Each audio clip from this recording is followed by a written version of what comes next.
আপনারা দেখছেন daily news YouTube channel. প্রতিনিয়ত আমাদের বাছাই করা খবরগুলি পেতে অবশ্যই আমাদের চ্যানেলটিকে সাবস্ক্রাইব করে পাশে থাকবেন। শুরুতেই হেডলাইন্স। মানিকতলায় কি কাজ করবে সাধন ম্যাজিক? 4 বিধানসভা কেন্দ্রের ফল ঘোষণা আজ। আদালতের নির্দেশে চাকরি গিয়েছিল, এবার তৃণমূলের হাত ধরে নতুন চাকরি পরেশ কন্যা অঙ্কিতার। পেটে যন্ত্রণা নিয়ে হাসপাতালে যাচ্ছিলেন রোগী, ভয়াবহ দুর্ঘটনায় দুমড়ে মুচড়ে গেল অ্যাম্বুলেন্স, মৃত 6। উদ্ধব আদিত্যর সঙ্গে সাক্ষাৎ মমতার, সংবিধান হত্যা দিবস নিয়ে কড়া সমালোচনা মুখ্যমন্ত্রীর। জামিন পেলেন গৌতম কুণ্ডু, 9 বছর পর রোজভ্যালি মামলায় মিলল স্বস্তি। রক্তে ভেসে যাচ্ছে গোটা দেহ, খাস কলকাতার বুকে ভয়াবহ ঘটনা। রাত 2টার পর খেলা হলে কি করব, আমি কি ফেলুদা? কামারহাটি নিয়ে বিস্ফোরক খোদ মদন মিত্র।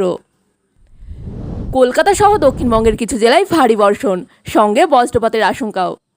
কোথায় কেমন বৃষ্টি জেনে নিন, আসছে বিস্তারিত আলোচনায়। সাধন পাণ্ডের মৃত্যুর পর থেকে কোনো বিধায়ক ছিল না মানিকতলায়। আইনি জটিলতায় ভোট গ্রহণ হয়নি। অবশেষে জট কাটিয়ে কলকাতার এই বিধানসভা কেন্দ্রে ভোট হয়েছে। এছাড়া বাগদা, রানাঘাট দক্ষিণ ও রায়গঞ্জ কেন্দ্রের ফলাফলও ঘোষণা হবে। বড় চ্যালেঞ্জ রায়গঞ্জ ও রানাঘাট দক্ষিণ। 2011 সালে রানাঘাট দক্ষিণ কেন্দ্রে তৃণমূল জয়ী হয়েছিল, কিন্তু 2016 ও 2021 সালের বিধানসভা ভোটে তৃণমূল জিততে পারেনি সেখানে। এবার সেই কেন্দ্রে প্রার্থী বিজেপি থেকে আসা মুকুটমণি অধিকারী। লোকসভা ভোটে জিততে পারেননি তিনি। বিধানসভায় কেমন ফল করেন সেদিকে নজর থাকছে সব মহলের। এছাড়া রায়গঞ্জ বিধানসভা আসনও তৃণমূলের জন্য একটা বড় চ্যালেঞ্জ। লোকসভা ভোটে হেরে যাওয়া কৃষ্ণ কল্যাণী ওই কেন্দ্রের তৃণমূল প্রার্থী। দীর্ঘদিন ওই কেন্দ্রে জোড়াফুল ফোটেনি। এবার কি সেই জমি নিশ্চিত করতে পারবে কৃষ্ণ কল্যাণী? মানিকতলা ও বাগদা নিয়েও আশাবাদী ঘাসফুল শিবির। মানিকতলা কেন্দ্রে দীর্ঘদিনের বিধায়ক ছিলেন সাধন পাণ্ডে, রাজ্যের মন্ত্রীও ছিলেন তিনি। এবার তৃণমূল টিকিট দিয়েছে তার স্ত্রী সুপ্তি পাণ্ডকে। উপনির্বাচনে সাধন আবেগ কাজ করছে বলেই আশা করছে শাসক দলের নেতারা। অন্যদিকে বাগদা একটা সময় তৃণমূলের দখলে থাকলেও 2016 ও 2021 সালের বিধানসভা ভোটে হাতছাড়া হয় ওই কেন্দ্র। সেখানে এবার তৃণমূলের প্রার্থী মমতাবালা ঠাকুরের মেয়ে মধুপর্ণা ঠাকুর। লোকসভা নির্বাচনের পরেই রাজ্যের 4 বিধানসভা কেন্দ্রে উপনির্বাচন ঘোষণা হয়। লোকসভা নির্বাচনে এ রাজ্যে 42টি আসনের মধ্যে 29টিতে জয়ী হয়েছে তৃণমূল। এবার 4 বিধানসভা কেন্দ্র নিয়েও আশাবাদী ঘাসফুল শিবির, পিছিয়ে নেই বিরোধীরাও। গত 10ই জুলাই ভোট গ্রহণ হয় মানিকতলা, রানাঘাট দক্ষিণ, রায়গঞ্জ ও বাগদা বিধানসভা কেন্দ্রে। আসছি পরবর্তী খবরে।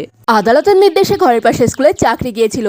সেই সময় একটানা খবরে উঠে এসেছিলেন প্রাক্তন শিক্ষা প্রতিমন্ত্রী পরেশ অধিকারীর কন্যা অঙ্কিতা অধিকারী।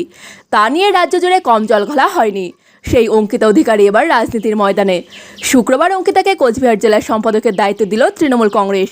তা নিয়েই জোর চর্চার জেলার রাজনৈতিক মহলে। লোকসভা নির্বাচনে মেখলিগঞ্জে ভালো ফল করেছে দল, তাতেই খুশি দলের বড় নেতারা। সে কারণেই অঙ্কিতাকে এবার গুরু দায়িত্ব দেওয়া হলে বলে মত রাজনৈতিক বিশ্লেষকদের। অঙ্কিতাকে যে জেলা সম্পাদক করা হচ্ছে, এদিন তার ঘোষণা করেন জেলার তৃণমূল সভাপতি অভিজিৎ দেব ভৌমিক। অভিজিৎ বাবুর বক্তব্য, অঙ্কিতা শেষ নির্বাচনে পরেশ অধিকারীর সঙ্গে একযোগে কাজ করেছেন। দল ভালো জায়গায় পৌঁছেছে, তাই ভালো ফলের কারণে তাকে নতুন পদে আনা হয়েছে। আসছি পরবর্তী খবরে। ঘাটাল থেকে রোগী নিয়ে মেদিনীপুর মেডিকেল কলেজের দিকে যাচ্ছিল একটি অ্যাম্বুলেন্স। রোগী ছাড়াও অ্যাম্বুলেন্সের ভিতর ছিলেন তার আত্মীয়রা। রাতের অন্ধকারে যাওয়ার সময়ই ঘটে গেল মর্মান্তিক দুর্ঘটনা। পশ্চিম মেদিনীপুরের কেশপুরের পঞ্চমীর কাছে লরির সঙ্গে ধাক্কায় মৃত্যু হলো অ্যাম্বুলেন্সের 6 যাত্রীর। একটি গাড়িকে ওভারটেক করতে গিয়েই ওই দুর্ঘটনা বলে প্রাথমিকভাবে অনুমান করা হচ্ছে। জানা গিয়েছে লরিটি মেদিনীপুরের দিক থেকে কেশপুরের দিকে যাচ্ছিল।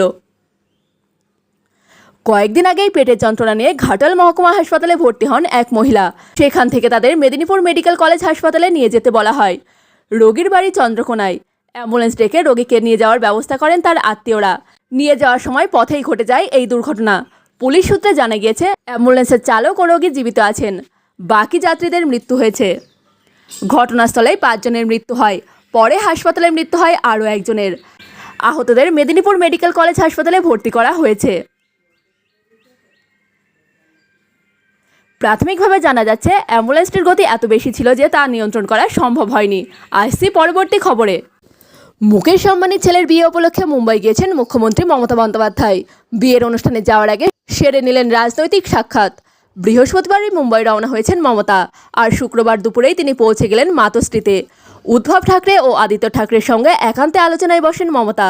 পরে একসঙ্গে বসে সাংবাদিক বৈঠকও করেন। সামনেই বাজেট অধিবেশন শুরু হচ্ছে, তার আগে উদ্ধবের সঙ্গে মমতার এই সাক্ষাৎ অত্যন্ত গুরুত্বপূর্ণ বলে মনে করা হচ্ছে। সাংবাদিকদের প্রশ্নের মুখোমুখি হয়ে এদিন সংবিধান হত্যা দিবস নিয়ে প্রতিক্রিয়া দেন মমতা বন্দ্যোপাধ্যায়। শুক্রবারই কেন্দ্রীয় সরকার জানিয়েছে, প্রতি বছর 25শে জুন দিনটি সংবিধান হত্যা দিবস হিসেবে পালিত হবে। কেন্দ্রীয় স্বরাষ্ট্রমন্ত্রী অমিত শাহ জানিয়েছেন, 1975 সালে জরুরি অবস্থা চলাকালীন যারা অমানবিক কষ্ট সহ্য করেছিলেন তাদের অবদানকে স্মরণ করবে। এই প্রসঙ্গে মমতা বন্দ্যোপাধ্যায় বলেন, বিজেপির আমলেও সবথেকে বড় এমার্জেন্সি হয়েছে। সেই সঙ্গে নতুন আইন ভারতীয় ন্যায় সংহিতা নিয়েও বুগড়ে দেন মমতা। তিনি বলেন, আমরা বুঝতেই পারছি না কোন কেসে কিভাবে এফআইআর হবে। আসছি পরবর্তী খবরে। ফের একবার জামিন পেলেন রোজভ্যালি কর্তা গৌতম কুণ্ডু। চিটফান্ড কেলেঙ্কারির মামলায় বর্তমানে জেলে রয়েছেন তিনি। তার বিরুদ্ধে একাধিক মামলা রয়েছে। শুক্রবার তারই মধ্যে একটি মামলা থেকে অব্যাহতি দেওয়া হয়েছে তাকে। এনফোর্সমেন্ট ডিরেক্টর যে মামলা তদন্ত করছিল তাতেই মিলেছে জামিন। 2015 সালে গ্রেফতার করা হয়েছিল গৌতম কুণ্ডুকে। এদিন বিশেষ ইডি আদালত তার জামিন মঞ্জুর করেছে। এই নিয়ে রোজভ্যালির দ্বিতীয় মামলায় জামিন পেলেন গৌতম কুণ্ডু। এর আগেও একটি মামলায় তিনি জামিন পেয়েছিলেন। তবে এখনই জেল মুক্তি হচ্ছে না গৌতম কুণ্ডুর। তার আইনজীবী বিপ্লব গোস্বামী জানান, দীর্ঘদিন ধরে মামলা চলা সত্ত্বেও ইডি কোনো চার্জ গঠন করেনি। এদিন আদালতে একথাই বলেন তারা। তাদের যুক্তিতে মান্যতা দিয়েছে বিচারক। আসছি পরবর্তী খবরে। শহরের বুকে ফের ভয়াবহ ঘটনা। রক্তাক্ত অবস্থায় এক ব্যক্তির দেহ উদ্ধারকে কেন্দ্র করে চাঞ্চল্য ছড়ালো কলকাতার কড়িয়া থানা এলাকায়।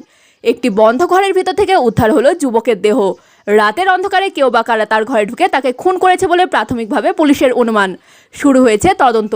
এলাকার সব সিসিটিভি ফুটেজ খতিয়ে দেখা হচ্ছে। মৃতের নাম শামসের আলী। কড়িয়া থানা এলাকার শামসুল হুদা রোড আশিয়া বাগান মাঠ সংলগ্ন এলাকায় বাড়ি ওই ব্যক্তির। তিনি পেশায় ঠিকা কন্ট্রাক্টর ছিলেন। তার পরিবার অদূরেই একটি পৃথক বাড়িতে থাকতেন। বৃহস্পতিবার রাতে আলাদা বাড়িটিতে একা ছিলেন শামসের আলী। শুক্রবার সকালে তার কোনো সাড়া না পেয়ে খোঁজ করতে যান তার স্ত্রী। ওই বাড়িতে গিয়ে দেখেন বাইরে থেকে তালা দেওয়া। তা দেখেই সন্দেহ হয় তার। এরপর লোকজন ডেকে দরজা ভাঙা হলে ভিতরে প্রবেশ করে চমকে যান সকলে। বাড়ির ভিতরে রক্তাক্ত অবস্থায় পড়েছিল যুবকের দেহ। আসছি পরবর্তী খবরে। জয়ন্ত সিংদের নাকি আগেই সতর্ক করেছিলেন, কিন্তু কেউ তার কথা শোনেনি, এমনটাই দাবি করেছেন বিধায়ক মদন মিত্র। অর্থাৎ কামারহাটিতে কী দুষ্কর্ম চলছে তার নজর এড়ায়নি তার।